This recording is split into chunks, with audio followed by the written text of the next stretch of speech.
ಗೃಹಲಕ್ಷ್ಮಿ ಆಯಿತು. ಈಗ ಅನ್ನಭಾಗ್ಯದ ಹಣ ಬಾಕಿ ಇದೆ. 2025 ಜನವರಿ ತಿಂಗಳ ಹಣ ಕೊಟ್ಟಿಲ್ಲ ಸರ್ಕಾರ, ಅಕ್ಕಿಯೂ ಕೊಟ್ಟಿಲ್ಲ, ಹಣವನ್ನೂ ನೀಡಿಲ್ಲ ಸರ್ಕಾರ.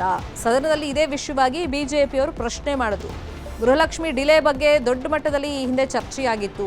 ಅದರಲ್ಲೂ 2 ತಿಂಗಳು ಪರ್ಟಿಕ್ಯುಲರ್ ಅಂದರೆ ಫೆಬ್ರವರಿ ಮತ್ತು ಮಾರ್ಚ್ ತಿಂಗಳ ಹಣವನ್ನು ಸ್ಕಿಪ್ ಮಾಡಿರೋದ್ರ ಬಗ್ಗೆ ಸದನಕ್ಕೆ ತಪ್ಪು ಮಾಹಿತಿ, ಸುಳ್ಳು ಮಾಹಿತಿ ಕೊಟ್ಟು ಲಕ್ಷ್ಮಿ ಹೆಬ್ಬಾಳ್ಕರ್ ಅಂತ ಹೇಳಿ ದೊಡ್ಡ ಮಟ್ಟದಲ್ಲಿ ಗಲಾಟೆಯಾಗಿತ್ತು. ಆಮೇಲೆ ನನ್ನ ಗಮನಕ್ಕೆ ಅದು ಬಂದಿಲ್ಲ, ನಾನು ಸರಿಯಾಗಿ ಗೊತ್ತಿಲ್ಲದೆ ಆ ಮಾಹಿತಿ ಕೊಟ್ಬಿಟ್ಟೆ, ಹಾಕ್ತೀವಿ ದುಡ್ಡು ಅಂತೆಲ್ಲ ಹೇಳಿದ್ರು ಸದನದಲ್ಲಿ.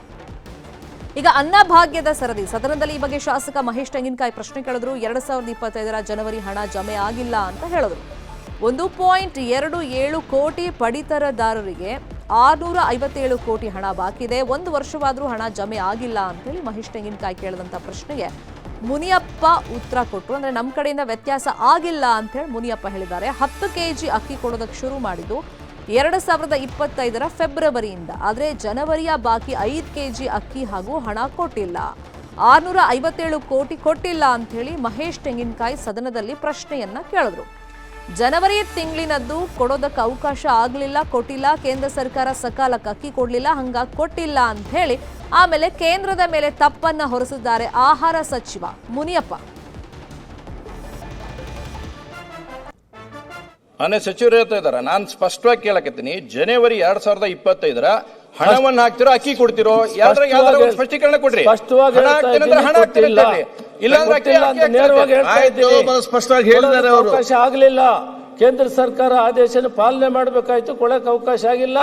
ಆದೇಶ ಪಾಲನೆ ಮಾಡಿ ಅಕ್ಕಿ ಅವ್ರು ಕೊಟ್ಟ ತಕ್ಷಣ ಅಕ್ಕಿಯನ್ನು ಕೊಟ್ಟಿದ್ದೇವೆ. ಅಂದ್ರೆ 2025 ಜನವರಿದು ದುಡ್ಡನ್ನು ಹಾಕಿಲ್ಲ, ಅಕ್ಕಿನೂ ಕೊಟ್ಟಿಲ್ಲ. ಅದು ಸ್ಪಷ್ಟೀಕರಣ ಸರ್ಕಾರದ ಕಡೆಯಿಂದ ಹೇಳಿದ್ರಲ್ಲ, ಇಲ್ಲ ಅಂತ ಹೇಳಿ ಅಲ್ಲ, ಅದ 2 ಕೊಟ್ಟಿಲ್ಲ ಅಂತ ಸ್ಪಷ್ಟೀಕರಣ ಆಯ್ತು ಅವ್ರ ಕಡೆಯಿಂದ. ಹೌದು, ಅಂದ್ರೆ 1,27,00,000 ಜನರಿಗೆ ಏನು ಕೊಡ್ಲಿಲ್ಲ, ಅನ್ನಭಾಗ್ಯದ ಅಕ್ಕಿಯನ್ನು ಕೊಡುವಂತ ಸರ್ಕಾರ ಕಡೆ ಆಗ್ಲಿಲ್ಲ. ಆ 1 ತಿಂಗಳಲ್ಲಿ ಸರ್ಕಾರ ಕೊಡ್ಲಿಲ್ಲ ಸಕಾಲಕ್ಕೆ, ನಾವು ಅಕ್ಕಿ ಕೊಡೋದು ಅಲ್ಲ ಸರ್, ಅಕ್ಕಿ ಕೊಡ್ಲಿಲ್ಲ ನೀವು 170 ರೂಪಾಯಿದಂಗೆ ಹಾಕ್ಬೋದಾಗಿತ್ತಲ್ಲ, ಏನ್ ಸಮಸ್ಯೆ ಸರ್ಕಾರಕ್ಕೆ?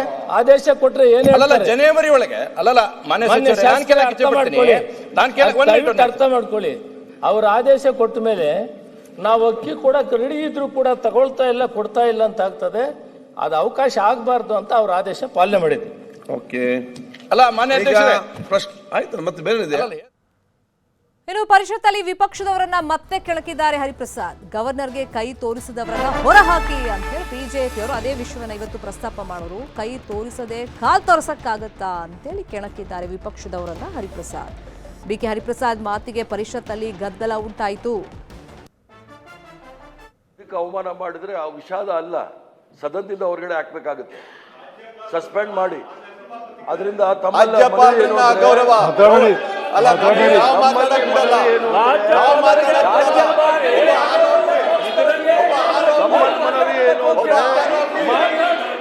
ತಮ್ಮ ಸ್ಥಾನಕ್ಕೆ ಅಗೌರವವನ್ನು ತೋರಿಸಿದ್ದಾರೆ, ಸಂವಿಧಾನಕ್ಕೆ ಅವಮಾನ ಮಾಡಿದ್ದಾರೆ.